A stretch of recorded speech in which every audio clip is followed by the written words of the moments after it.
Pachesia to welcome Sri Bharadwaj with a bouquet of flowers.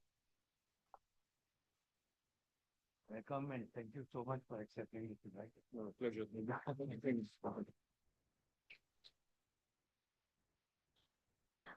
May I now request President Sri Pachesia to proceed with the interactive session with his welcome address.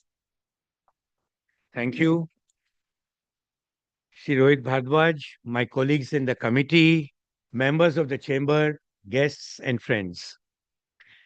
It gives me immense pleasure in welcoming you all to today's interactive session on global mobility of India's business families, options and opportunities. Being addressed by Shri Rohit Bhardwaj, Country Head, India and Director Private Clients, Henley and Partners, India. On behalf of the members of the chamber, it is my privilege to extend a warm welcome to Rohit, someone whom I have had the pleasure of knowing for over 15 years now. We are grateful to you, Rohit, for taking the effort and sparing some of your valuable time and making efforts to come to Kolkata for us for this session and to share your thoughts on this important subject. With over 18 years of leadership experience across wealth management, banking, and IT sector, Rohit currently serves as the country head India and director private clients at Henley and Partners, which is a global leader in residence and citizenship by investment planning. Friends, India's business families have long been the cornerstone of the country's entrepreneurial fabric, driving industrial growth, generating employment, and contributing meaningfully to the nation's GDP. In today's interconnected world, some of these families are increasingly exploring global mobility, not merely as a lifestyle choice, but as a strategic imperative. Whether it is to expand business operations, secure global education opportunities for the next generation, or diversify asset holdings. The pursuit of residence and citizenship by investment has emerged as a key lever in realizing long term global aspirations. No wonder thousands of Indian millionaires are becoming NRIs every year, although the trend has been on a decline lately. Henley and partner numbers. But why is this trend? Why are Indian businesses seeking global mobility solutions and seeking alternative residency, or alternative citizenship? What merit do they find in doing so? Would request Rohit to throw some light on this in details. Ladies and gentlemen, growing maturity and sophistication of residence and citizenship by investment programs across jurisdictions present Indian business families with a rich palette of options. What are these options? What are the opportunities? Each option offers a unique blend of benefits. What are such benefits? What factors should we consider to decide which option is best for us? Rohit will guide us through the options. Despite abundant opportunities, there are also important considerations that must be addressed. Navigating this complex ecosystems requires not only expert legal and financial guidance, but also a nuanced understanding of the long term implications for tax, compliance, and intergenerational wealth. The decision to pursue global mobility must be harmonized with national laws and regulatory obligations, particularly in light of evolving tax laws, SEMA, and RBI guidelines on overseas investments. Equally critical is the question of how to ensure that outward mobility complements rather than dilutes the domestic growth story. Rohit could also throw some light on how we can develop frameworks where globally mobile Indian business families remain deeply rooted in India's development while leveraging their international presence for various objectives. We are at a pivotal juncture, ladies and gentlemen, with India poised to become a 5 trillion US dollar economy the global positioning of its business families will be a defining force. The question before us is not whether global mobility is relevant, but how it can be more effectively harnessed. In this journey, today's interactive session offers us a timely platform to examine the evolving landscape of investment migration, regulatory clarity, and the expanding aspirations of Indian business families. I am confident that the insights shared by our guest speaker here today will help shape a more informed, strategic, and globally aligned vision for the future. With these words, I would now request Sri Rohit Bhardwaj to kindly share his insights on how India's business families can strategically navigate the evolving landscape of global mobility, balancing opportunity with responsibility and aspirations with foresight to lay the foundations for a more mobile, more resilient, and more empowered Bharat. Thank you, Rohit.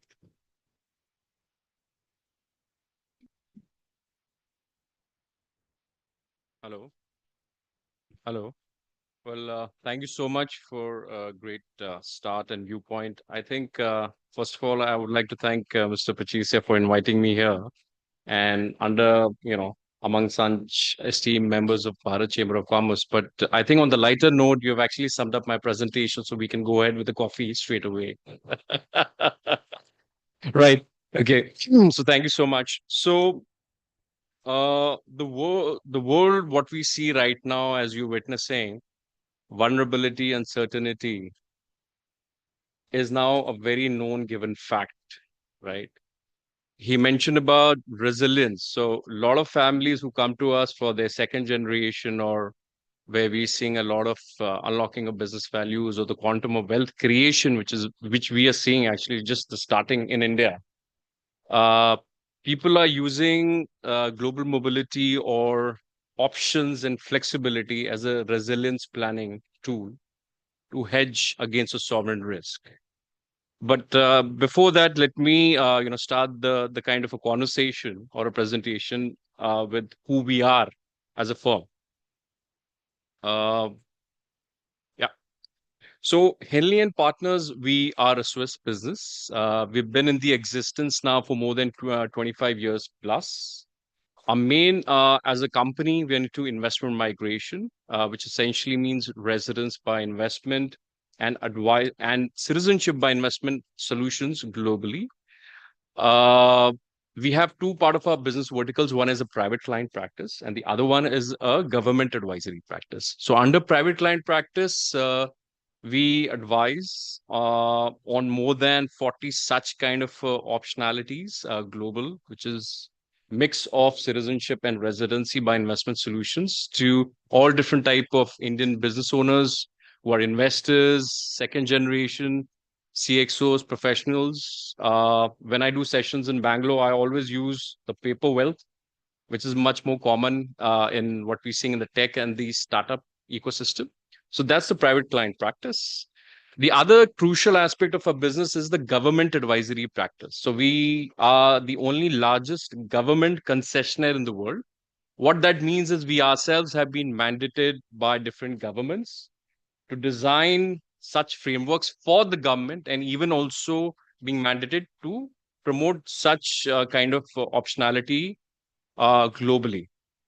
So from that aspect, we have indirectly, helped and supported such governments to raise more than $12 billion in terms of the foreign direct investment in such jurisdictions. In terms of our market, in terms of our locations, in the last 3 to 4 years, specifically after pandemic, we've actually increased our presence from 30 plus offices to more than 60 locations globally. Okay, so what is this world of investment migration? So it actually started by few nations in the late 80s. I would say around about 1984, if I'm not wrong. So there were certain islands near US, which were going through a very, very traumatic time in terms of even having their economic, and they were totally too much in debt. So there was a concept which rose that time, that why don't we start inviting indirect foreign direct investment by providing your, compliant citizenship. That's how that industry started. So that time they were not known as the Caribbean nations. Now they are. So the citizenship by investment was started by a particular island nation known as Saint Kitts and Nevis in 1984. That's how the journey started of this particular industry. Initially, a lot of developed nations nationals. A lot of people actually don't know that US and most of the Commonwealth nations allow dual citizenship. It's only in India and also to a certain extent, I would say in south of Southeast Asia, Singapore, we don't allow dual citizenship. From the India perspective, our majority of our inquiries, which we have seen, the surge in requests is actually not citizenship by investment, is actually residence by investment more because India does not allow dual citizenship. A lot of people, a lot of families are not looking for relocation. So we are not into relocation business. But flexibility, your optionality, a choice, if you're able to hedge and expand your business, that is now critical aspect of strategic planning for such families. What had happened was that in Europe, you've heard about terms such as Portugal, you must have heard about Greece, Golden Visa, Italy, and Spain. If you remember in Europe in 2008 and 9, there was a financial crisis which happened. And people who were, of course, into import and export were also largely affected during that time. Europe, that time, was in a really bad shape. So they actually took the reference of that idea and they bring it in 2011 as well. That's how the concept of residence by investment actually started globally. So all these countries, Greece, Portugal, your Italy, Spain, even Malta started during that time. So for them, they realized that this is a very interesting and important crucial aspect of the indirect foreign direct investment, which is required. So during the pre-pandemic time, it's only the non-resident Indians who were kind of aware if they were outside of India or they were based in Dubai, Singapore. So they used to come and discuss that with their relatives in India that, okay, this is something which is there. I've come across long time back, 6 years, where people used to say that, Rohit, is this a scheme? We used to say, no, this is not a scheme. This is actually laws in those jurisdictions, right? So that's how the journey started. Now, in India, what had happened was, very interestingly, if I go back to 2021, when the Delta wave happened, it actually shook a lot of families who were in the medical or had philanthropy through hospitals and other things, that actually realized that, okay, we should have at least one leg outside of India, or at least have a backup plan for our kids, or whatever might the reason be, but at least we should have one leg, but we can't relocate. Hence the interest started picking up specifically for the European countries more. Why? Also because of the lifestyle, because it's not that far from US and North America. And also very critical, a lot of people realize that these options make sense because it's actually not that far when we compare if somebody's flying to US, if somebody's flying to Australia, right? Because they might have, business interests or, families which are out here and they can't just leave India to a certain extent because of those reasons. So that's how we've seen more of a plan B concept. People like it because you don't need to do 6 months in a year, which means you are not becoming a tax resident, but you can include your parents or in-laws. So a lot of people who had gone through a COVID, some families, prominent families face such scenarios that, kids are already outside. They could not travel back. The parents are getting more aged. So they also wanted for their only parents that you should have some sort of a flexibility, not just dependent on a tourist visa. If such kind of occurrences geopolitically arise, that they should be able to travel quickly, right? So these are the thoughts and conversations which we realize that this is something which people appeal to as well. Though, of course, US and the Commonwealth nations are mainly towards the relocation for different type of families, or mainly for the kids if they are studying abroad. Now, in that aspect, what we've seen from India, there are 3 to 4 important reasons. So one of them I've mentioned to you in terms of which is what we have seen now, is kids' education planning. securing their future after they're studying, right? If I go back to 2 years when the COVID was about 2021, 2022, a lot of people who had spent for their kids' higher education admissions were not able to travel that time, and they were trying to do their education out here, but they didn't get that exposure, right? So that's one of the ideas that, okay, in terms of the education, if we need to have a kind of a residency options in that jurisdiction, in other jurisdiction, that might at least help them to secure the future if they don't intend to come back to India, right? So kids education is now what we're seeing is one of the key aspects, not just from India, but a lot of other jurisdictions who evaluate such options globally and see which makes fit for their family strategically.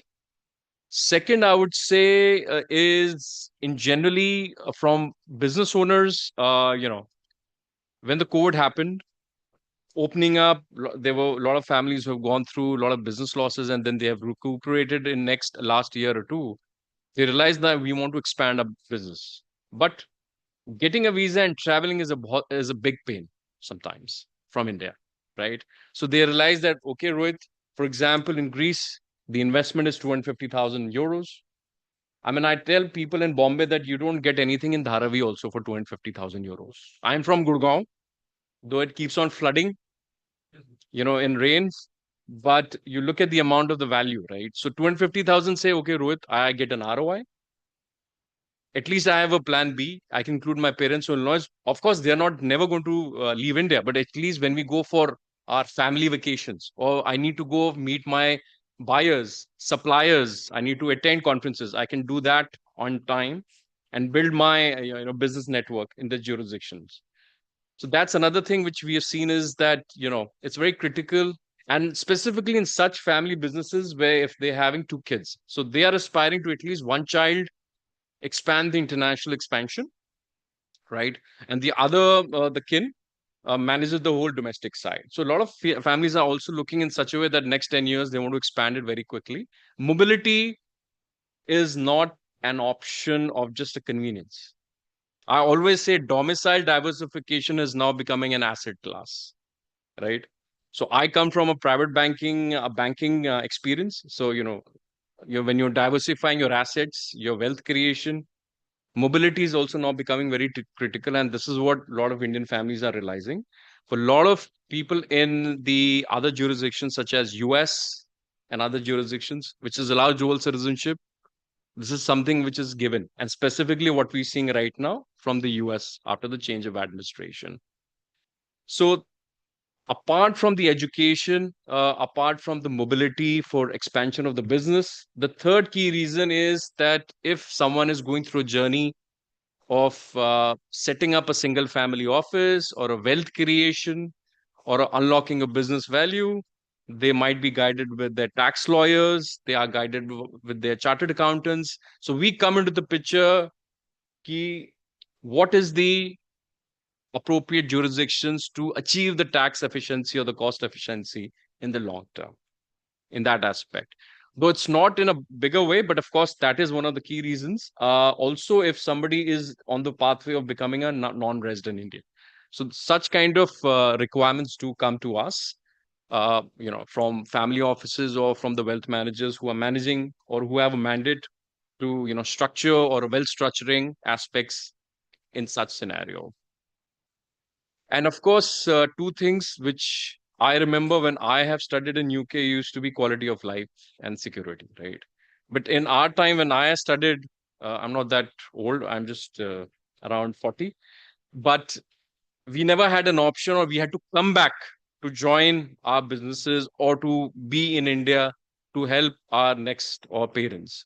Things are changing, times have changed. So a lot of people are realizing that even if the second generation or third generation doesn't want to come, at least we should give them that legacy planning as well. So from a safety and the security standpoint of view, that is something also we see when we discuss different options that they want to evaluate in such manner. I think also apart from that, the market has now kind of demarcated. relocation and plan B. So plan B is the majority of the interest which we are getting from family business owners, because you have businesses, you have commitments with your market. You can't just unwrap the business. Maybe for them in the next 10 years, that is the idea, because the next of gen is not there to manage that business, which actually we have seen in the last week in TV. A certain type of a manufacturer is setting up and exiting in that business because daughter is married and there is no one to continue that legacy. So in certain aspects, all these factors come into that picture when they're evaluating such options as well. I think also aspirationally, what we've also realized is some people or families are just looking at this aspirationally, just purely as a hedging tool, nothing else. It helps them to go for the family vacations. It helps them there because they might be traveling a lot for their work or for their leisure, and the simplicity, flexibility, and optionality is something which they like. Hence, certain category of such options have now increased. Uh, Globally, actually, a lot of people don't know there are more than 100 such programs, but which are compliant as a government. Because when we, as part of our government advisory practice, we also evaluate government risk, whether we should advise such programs or not as well. I won't go too much in depth on this, but when I said about the relocation and Plan B, US right now, we're seeing a maximum rush of what we call it as a EB5 investment, which is the pathway to green card. It's only for such families where the kids are already studying in US, and the kids now want to be there in US, so they are doing for their kids to remain there. That's the only option right now. Or if they're already working on that H-1B visa as well, right? Or somebody has business interest, or they have a lot of relatives ecosystem in the Commonwealth nations, maybe Australia, maybe Canada, certain jurisdictions. These options don't have residence by investment, but they also have what we call it as a highly skilled or a startup visa. So that might be another way they want to evaluate to expand and look at what is required from a business point of view or from a personal reason. So that's a relocation. As I said, Europe right now, Greece, Italy, Malta, Portugal. Portugal is actually the most popular. From India for the last 4 years, still popular, and I'll come to that uh, later. Closer to Asia, specifically from Calcutta, I get inquiries where people say, Rohit, what is there in Thailand? So Thailand has recently introduced what we call it as a Thai long-term residence permit, where it's kind of not exactly an investment. It might be a requirement of investment, but if a certain threshold of passive income is eligible, then you can apply. And if you're above 50, there is a pensioner category. You can actually get a work permit. So we've seen a lot of businesses who want to set up their, if they are from packaging plastics, where they want to be near the whole Vietnam belt, they are looking at Thailand as well. Other type of families from east of India and Calcutta is also that it's a good retirement. We have maybe expanded our real estate in general. We like to be in Bangkok. It's not too far. If required, we might want to. It's an option. We don't want to relocate because personal taxation is very, very less in Thailand. So that's another thing we get. Singapore, it used to be, I would say, 2 years back, where there was an option of the setting up a family office out there. But due to certain changes from India and certain ODI, OPI rules, I think that has changed because they've also increased the quantum of the investment which is required, plus the turnover or the valuation criteria, which is much higher. The investment requirement is now $25 million Singapore dollars. And to set up a family office, it's now more than actually 200 million Singapore dollars, which is roughly around about 1,300 crores in terms of the INR. So, but Singapore has been lucky for a lot of people who have been there because of their technology and into banking space from the Indian diaspora, right? Hong Kong, now we don't get much of the requirements, but it's mainly for young professional technology. If they've studied in Singapore or somewhere and they want to remain in those jurisdictions. Coming to Caribbean, as I said, Saint Kitts and Nevis is the, as a island nation, which actually started this concept of this industry. Antigua, Dominica, St. Lucia, and Grenada. I just wanted to add one point about Grenada. There was a certain time where there was a lot of demand for Grenada because Grenada is the only jurisdiction. So US has what we call it as an E2 business visa treaty for more than 70 countries. So within the Caribbean, it's only the Grenada which has that. So if somebody is a Grenadian citizen, you can actually apply for the US E2 business visa, which is a non-immigrant visa to business things. So a lot of families, they don't want to remain in US because of the taxation reason. This appeals to them in future if required. Number two, Grenada is the only jurisdiction where you also have additionally visa-free required to Russia and China. So right now, geopolitically, a lot of people, it's also becoming very critical for their businesses if they're traveling a lot. I came very interestingly with a particular case who's been in China for more than 15 years, but he could not apply for the government tenders there because of the Indian passport. So they went through this process, and now he's actually got one of the tenders to for a certain raw material of supply to expand to the global market as well. So it depends upon the requirement, whether it's a business expansion, as I said, strategically. Middle East, of course, everybody's aware about the UAE, but I would like to talk about one thing is that a lot of people don't know that Abu Dhabi was the first authority to come with this concept in 2018. And it's actually Dubai who's actually picked it up tremendously in 2020. If you remember, it was still open for business, UAE, and they've actually taken it to the next level. It is now becoming the global wealth magnet of the world. Of course, from India aspect, as I said, uh, whether it's required from a tax efficiency perspective, proximity of from India, or if any of you have been members of Esteem, YPO, and EU organization, then of course you would have a golden visa because UAE actually started that process of inviting and creating a large network of such families globally, which can actually help them to grow more exponentially in the next 10 to 15 years. So that was the idea behind the golden visa concept by UAE government. And they're actually doing a very well.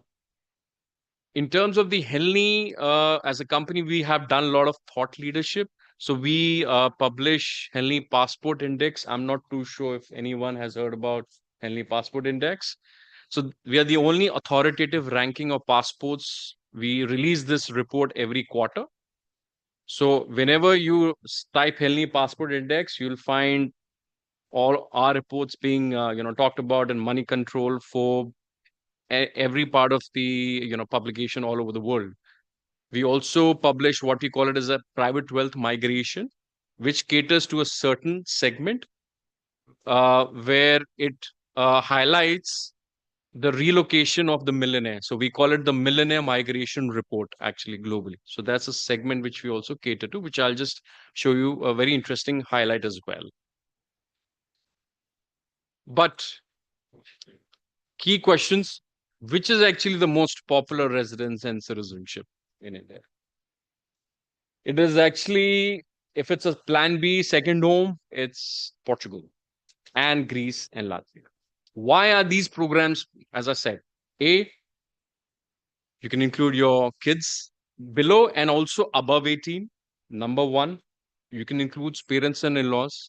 You will never heard about such options where you can include your parents and when you're applying for a Canadian, PR or Australian PR, such option where you can include your parents or in-laws. So that's number second. Number three, access to subsidized healthcare. Portugal's healthcare is much better than UK NHS and US any day.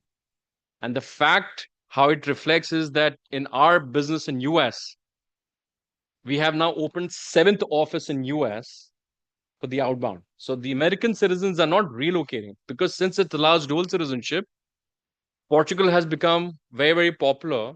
And how it has been reflecting that there is a huge backlog and 50% of the applicants are from US in Portugal Golden Visa. Better healthcare, cheaper option to retire. That's another thing which this appeals. And also when people tell me that Rohit, people speak English in Portugal. When we go travel to Spain, we find that hesitancy in speaking, they don't speak English. So that's another thing which we have seen. And also very, very importantly, Schengen visa access to travel. So you get your card. So it's similar to your Emirati card, your golden visa card. So here it's your residency card. So you have all these residence and privileges access without doing 6 months in a year. That's the most important part, because immigration and tax planning is totally different. If you're not intent to relocate, this becomes a very interesting option. So Portugal, also why it became very, very popular is because of the very interesting citizenship law they have. So they say that if you fulfill certain minimum 5 years and do 7 days in a year, you're eligible as a legal residence. So their citizenship law then says that if you're a legal resident, you can apply for a citizenship. So all such families are doing for their kids. If you're a second generation, if you have kids who are like 3, 4, 8, 10, they want the kids to have such European citizenship. Another very interesting data, Portugal's passport ranking is 5th in the world. US passport ranking is 9th in the world. It's been going down the last 7 years, right? Most of your top 10 are European for your countries. In the last, I'll come to the passport index more in detail. Greece, a lot of people have traveled for their family vacations and they love Greece. So they like that concept. Okay, I can buy a real estate and I can get the same privileges.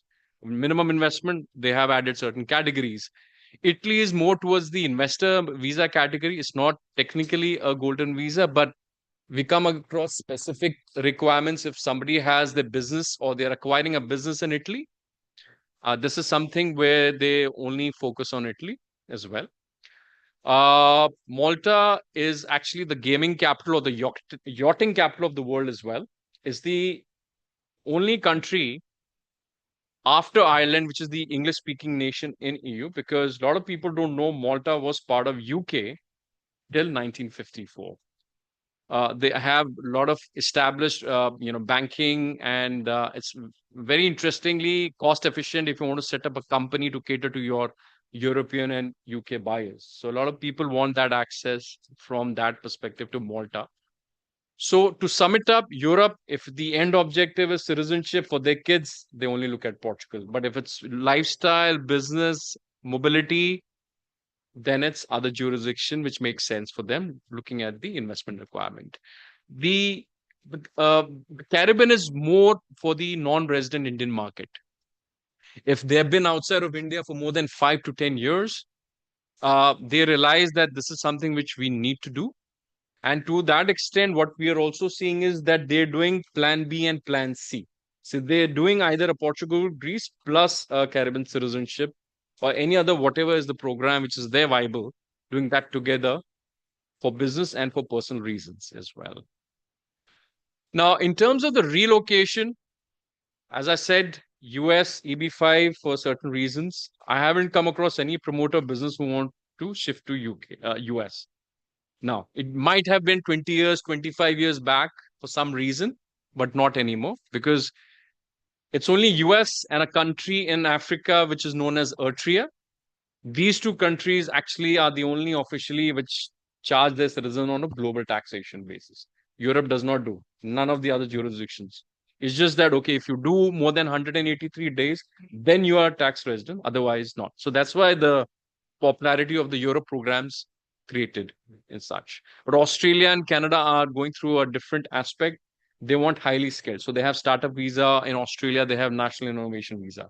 So that the market which we've seen is for people who are from medtech, fintech, very highly skilled. They might have patents, PhDs. There's no investment actually required, but there's a very high skilled assessment requirement in Australia. They have shut down the business route for investment because they realize that a lot of countries from Indians in China, they used to use a shortcut to accrue that PR, and they realized that that's not actually gaining value to their economy. So they actually fully shut it down last year. So this is just a glimpse. I would not go what I've mentioned, the access, the timeline, the pathway. Most importantly, you don't need to do 6 months in a year. You get access to Shenzhen as well and other opportunities to invest. I also come across families who've been investing or who have started to invest internationally using their remittance requirements from India. They say that it makes sense for us, Rohit. It's not just the asset, sorry, it's not just the mobility or the family, it's also an asset creation and another currency. So that's a very good currency arbitrage also. You're building up your asset value in a more stronger denominated economy as well. So that is something where people realize that this makes sense. If there is any questions on this slide, happy to answer. So if you see the presence, the physical presence, all of them is zero, none. So even in Greece, if you have your residency card, even if you don't step foot in Greece, you can renew your card subject your investment is being remain. Right? So that appeals to a lot of people that because of Greece, if they want to go to Germany, France, Australia, Switzerland for their business and other requirements, you don't have to go to that port of entry. You can travel and you can base. Most of you in this room would have traveled to Europe, I guess, right? So I came across a very large family business from Raipur actually. He said, Rohit, I have a US B1, B2, I have a UK 5. And my wife, she was applying for the UK again. They rejected for no reason, and he was very angry. He said, Rohit, I have to do this because I don't like this. So that's another thing. As an Indian, which I'll share, we have a very low passport ranking and we have a very limited visa on arrival. Right. So people also sometimes take this decision that, this is something I've been investing in such jurisdiction and this is how they treat me. Let it put it that way, right? So it depends upon, as I said, personal and business reasons.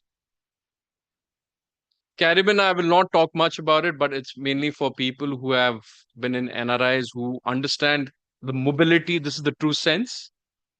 Out here, we have come across inquiries from multi-client family offices, wealth management, tax law firms who creating structures, foundations, offshore trust planning for next generation after they have set up family offices. So the only option to ring fence or provide a long-term strategy for the protection of their estate planning, they might come to us for evaluating such options. This comes more into the play where the kids are already have been settled or one child, or if there is only one child who's going to from the inheritance planning, then such inquiries we do get from such institutions to help them advise and shortlist as an informed destination. But the most appealing is the visa and free arrival. So Caribbean nations, most of the visa passport ranking are between 145 to 152 destinations. So common denominator is that they give visa-free access to Hong Kong, Singapore, UK, Shenzhen, which is a lot for a lot of people who've already based outside of India. From India perspective, whether it's a well structuring or the business compels them to travel more than 3 to 4 months outside of India. Otherwise, it's all residency requirement as such, because when you're changing a citizenship, you also have to be mindful how it impacts your your estate planning, or does it make sense, or is it viable? That's why people are saying, okay, Europe residency makes more sense than just renouncing Indian passport for that purpose. Okay, I was talking about the Henley Passport Index. Can anyone guess what's India's passport ranking?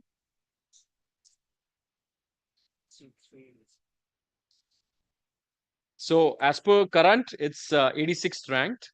It's it jumped few points. Your visa-free access or visa and arrival countries is 58. 58. Now, if you're a business owner and if you do such, let's say, a European program, even a Latvia, I'll come to Latvia as well. You're adding 26 on a card. Now, in the long term, if you have that card, the real value comes when you're sending out for any other passport. Let's say you want to travel to Japan, you want to travel to Singapore. When you submit your card photocopy, you'll get your faster visa because you're technically not a non-EU national. Though you're not a EU citizen, but you're a EU residence permit holder.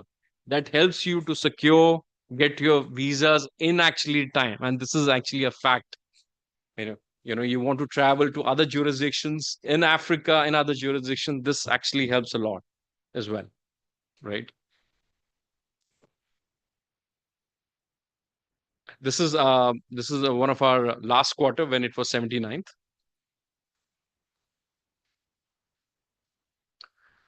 This is something which I was mentioning about a kind of a report which we do, which separately focuses on the relocation of millionaires.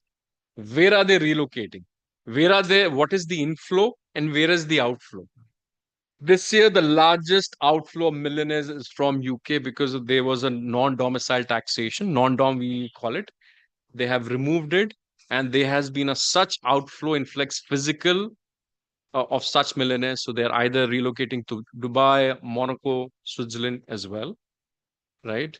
Uh, India is not that much of outflow. It's on average right now in the latest this year, it's I think 2,500, which is a minuscule number because our wealth creation number is much larger. So this is more just aspirationally that you want to have your base larger in terms of your footprint. That makes sense. So this is just a video. Please bear in mind.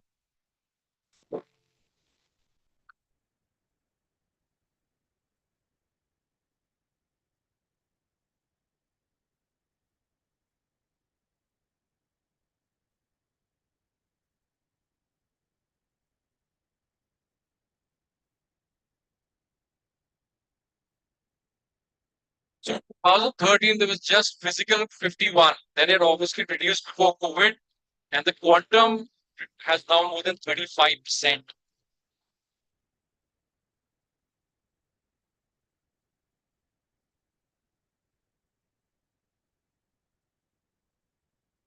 See, pretty interesting names also now coming up.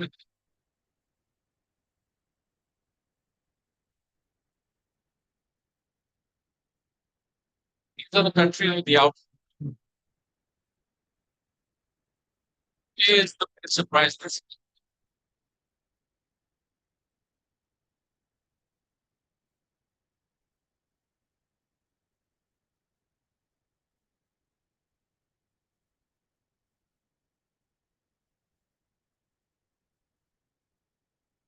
Where you have citizenship or residency or you have CUS, then you find.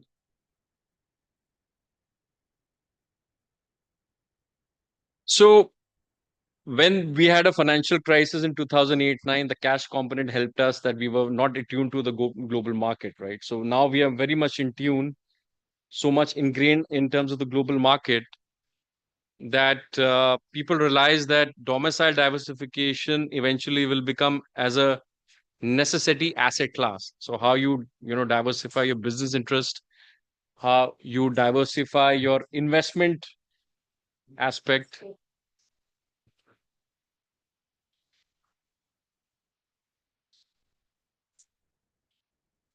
Thank you so much. Thank you.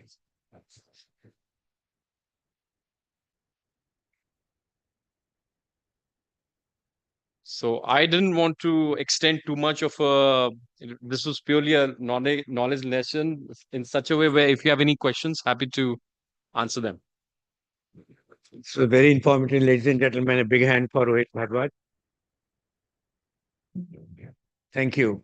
So, Rohit very, very well explained the entire gamut of global um, mobility and India's.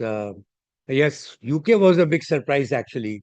We only hear Indians wanting to move to UK, and you see UK 11,000 millionaires migrating away from UK. That actually came as a big surprise. But, anyways, this session is all about Indian businesses migrating to, not migrating, having an alternative residency or a citizenship. Of various players as a plan B or various other reasons as he's mentioned. So um, would now open up the house for question answers. would please come forward and request you keep the questions short. Thank you.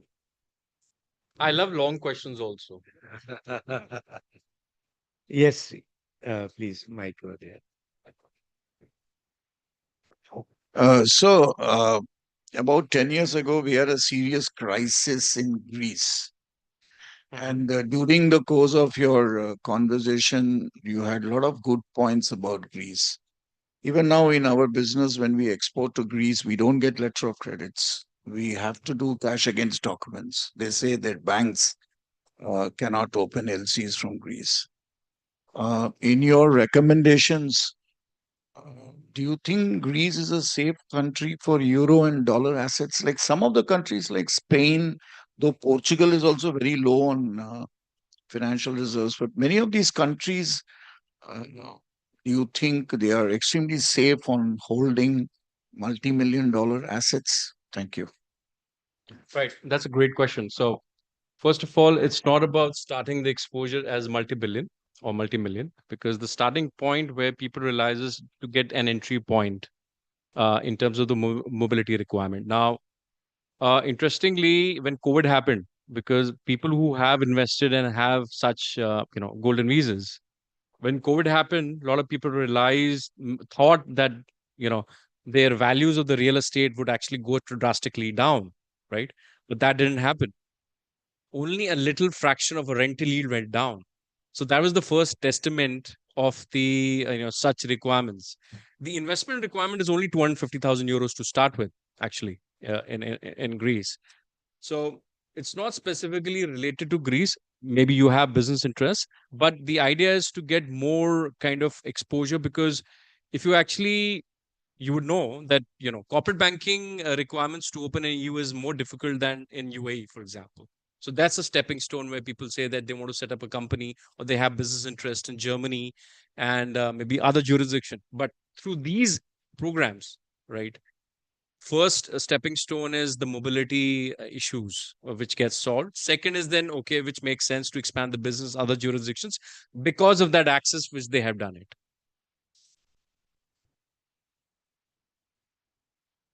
So, any other question? Tayesh.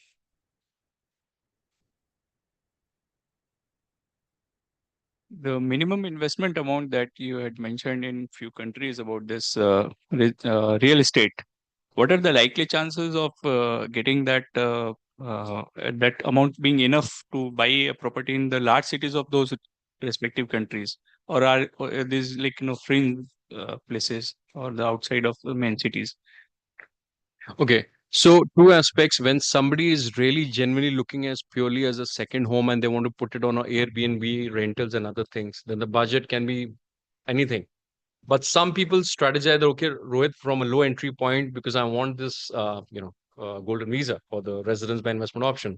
So they go at a low entry point, right? They understand they have that asset now in their hand. They've done their kind of investments, or they might be continuing to do that investment, or it might be the first investment outside of India. So they want to be on the safe, go to the lower, understand that market.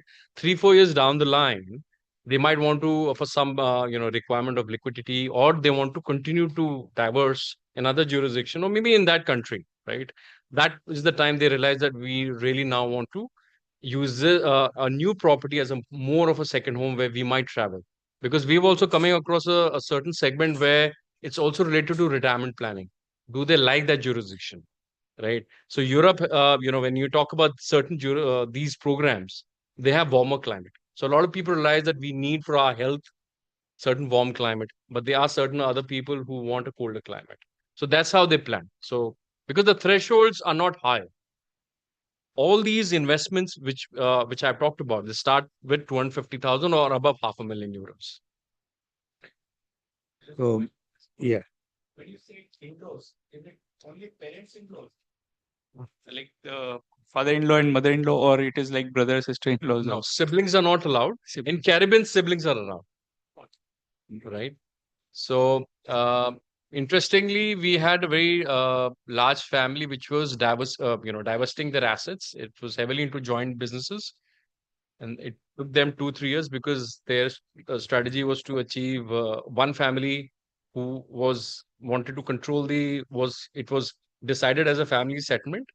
They were going through the market listing. The other family, they took the citizenship option after that as well, the Caribbean side as well, because they wanted to expand some other business or that business outside of India as well.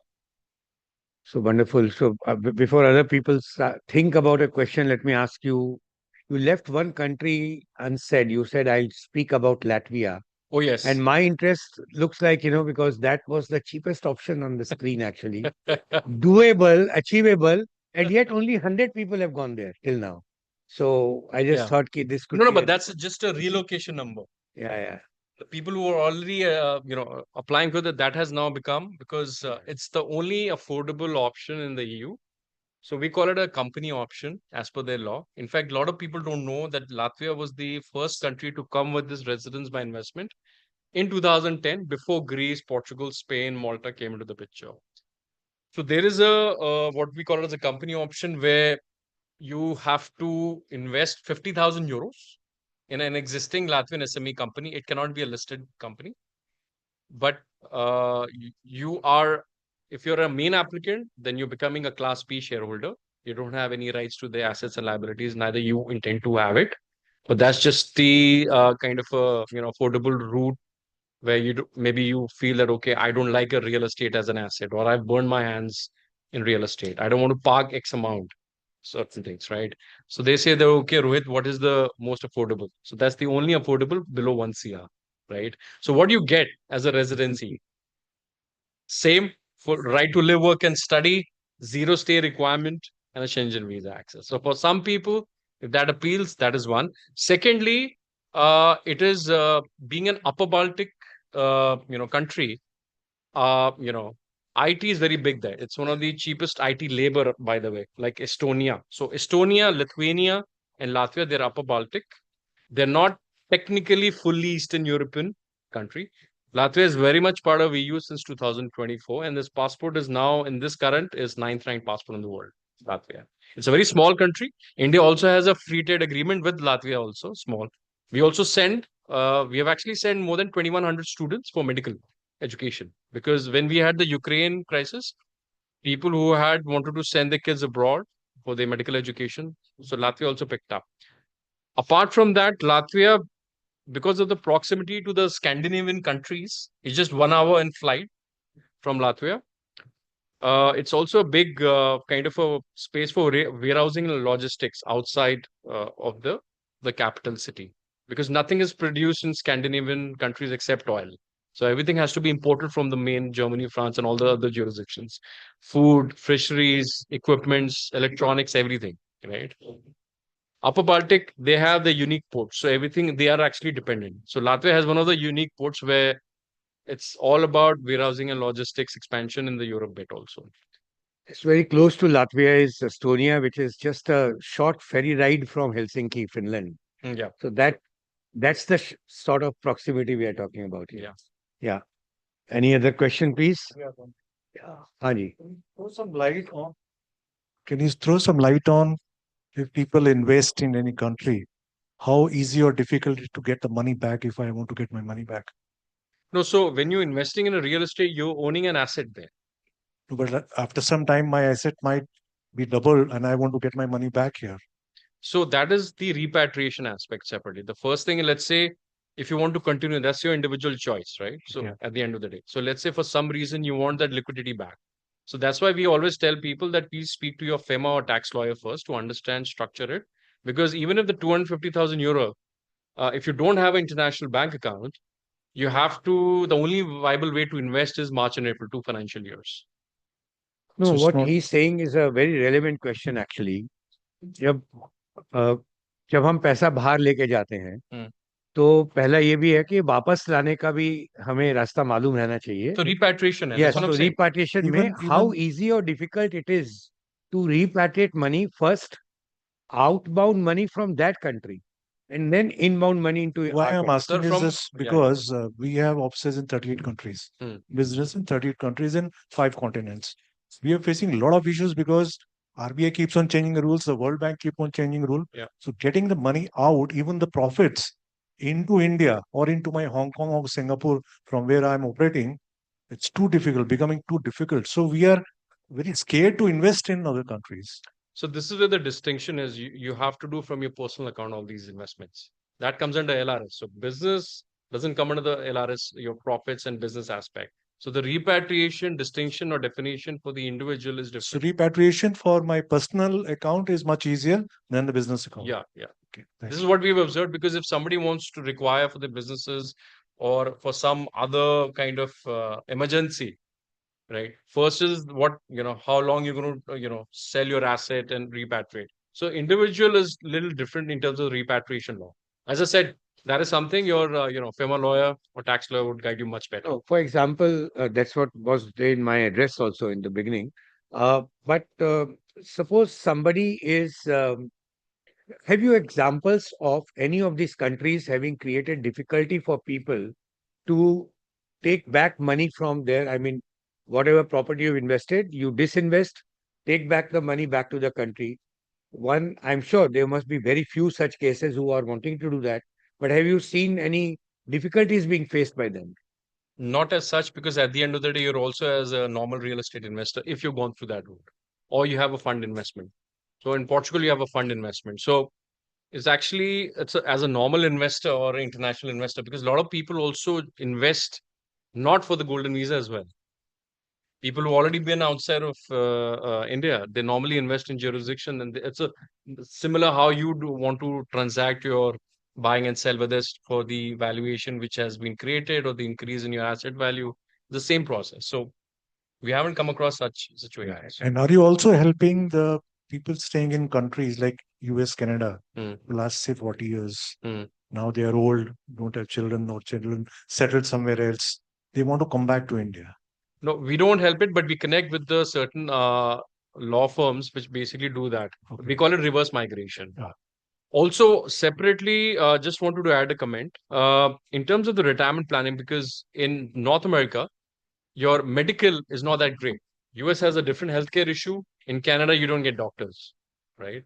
So such families who have been outside for many, many years, if they have tried test to be here 3-4 months, they might be possible that they don't want to continue in India as well, because they've been there for more than 20, 30 years. So they also look at Greece and Portugal as a retirement option, cheaper, better access from the healthcare perspective, simpler environment and climate wise as well. Thank you. Any other questions, please? I think your presentation was very, very, informative and quite clear, and that's why perhaps there's questions. Yes, you have a question? Yes, please. Uh-huh.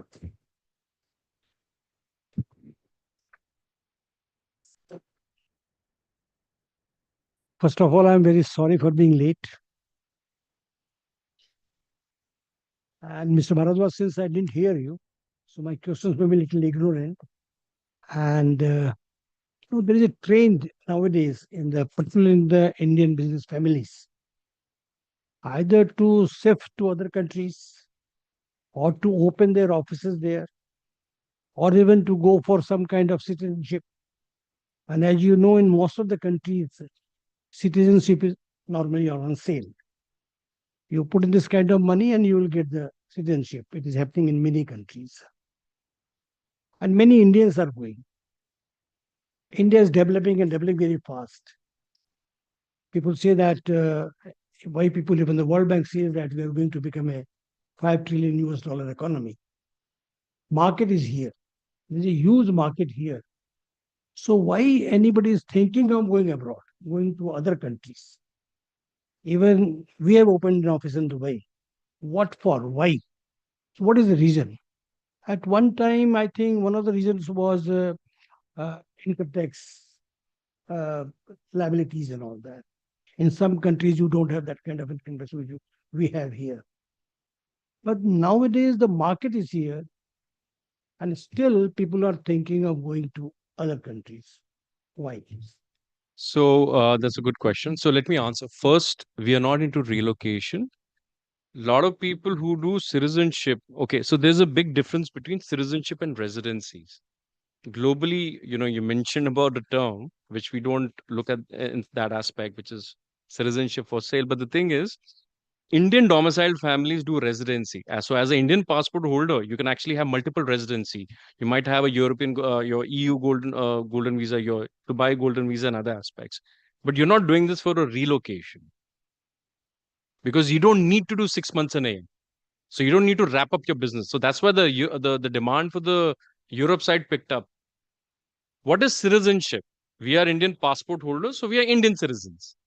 But India does not allow dual citizenship. So the citizenship percentage, as I said, is either they are well aware of what needs to be done, number one. Number two, as I said, it's more towards the non-resident Indian community, which is already settled outside. And for them, global mobility is a big issue, and that's why they might look at the citizenship. Because we have to first understand the difference between citizenship and residency. So what I mentioned, which you have missed, is that from India the biggest demand is residencies for single people and families who are setting up the family offices. They're not relocating. They know the wealth creation of business is going to be eventually in India, but to tap to the global market, they don't want to lose that opportunity कि boss visa नहीं मिल रहा, मुझे China जाना था, मुझे Japan जाना था. It might help to certain countries, right? Because we also have now very interesting geopolitically uncertainty from an Indian passport perspective. So a lot of people are using this as a hedge also, not to relocate. Best to get visa, the ease of travel, so facilitate places. And also I'll also add one point, sir. A very aged family which I was discussing with in Bombay, they mainly are doing just for their travel, for their kids, nothing else for travel. They say, Rohit, कौन जाएगा नौकर चाकर सारे तो यहाँ है, वहां तो कुछ नहीं मिलता. Simple, but that gives me that privilege.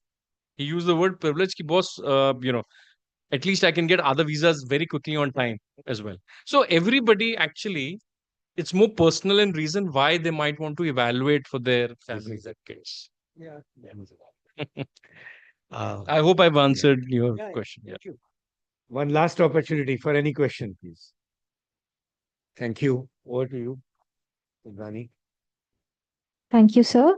May I now request you to do the honors of presenting a memento to our guest speaker, Shri Rohit Bharadwaj.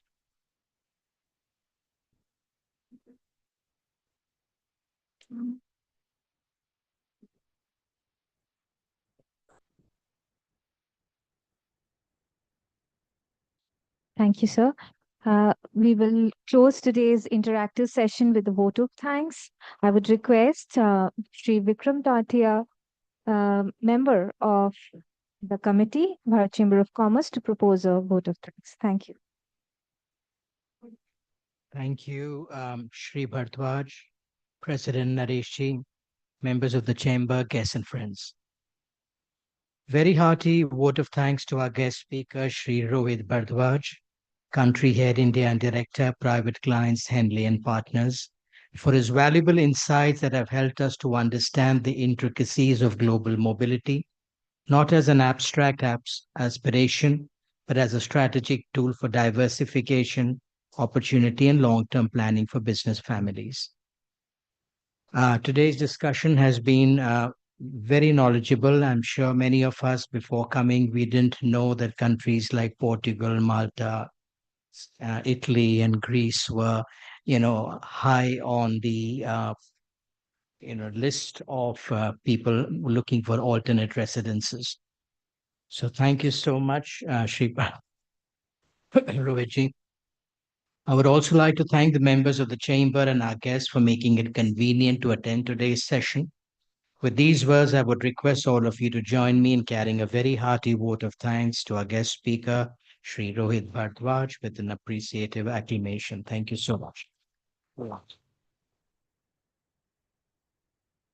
Thank you, sir. Thank you. Thank you, ladies and gentlemen, for joining us today at the interactive session. Thank you. I would request all of you to join us for high tea.